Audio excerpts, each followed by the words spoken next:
내년 미국 대선에 향배를 가를 6개 핵심 경합주에 대한 여론조사 결과가 나왔습니다. 조 바이든 전 부통령이 트럼프 대통령에게 가장 경쟁력 있는 후보인 것으로 나타났습니다. 김원배 기자가 보도합니다.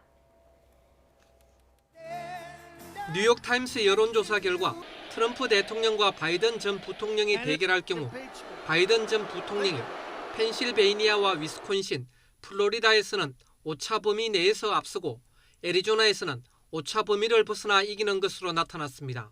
트럼프 대통령은 노스캐롤라이나 한 개 주에서만 오차 범위 내에서 승리하는 것으로 나타났습니다. 트럼프 대통령과 샌더스 상원 의원이 대결하는 경우 샌더스 의원이 오차 범위 내에서 미시간과 펜실베이니아, 위스콘신 등 3개 주에서 이기는 것으로 나타났습니다. 트럼프 대통령은 오차 범위 내에서 플로리다와 애리조나, 노스캐롤라이나 등 3개 주에서 승리하는 것으로 집계됐습니다. 트럼프 대통령과 워런 상원 의원이 맞붙는 경우 트럼프 대통령이 미시간에서는 오차 범위를 벗어나 승리하고 플로리다, 노스캐롤라이나 등 2개 주에서 오차 범위 내에서 이기는 것으로 나타났습니다. 워런 의원은 애리조나에서만 오차 범위 내에서 이기는 것으로 나타났습니다.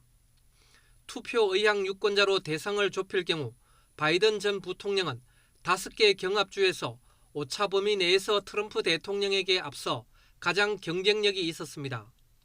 반면 샌더스 의원은 4개 경합주에서 오차 범위 내에서 트럼프 대통령에게 열세를 보였습니다.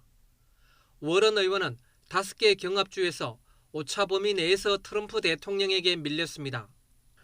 뉴욕타임스는 이번 여론조사 결과에 대해 낮은 국정 운영 지지율과 탄핵 조사 위기 속에서도 트럼프 대통령이 재선에 성공할 가능성이 있다는 의미라고 밝혔습니다.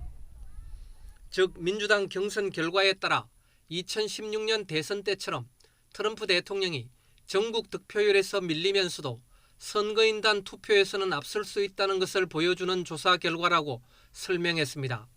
YTN 김원배입니다.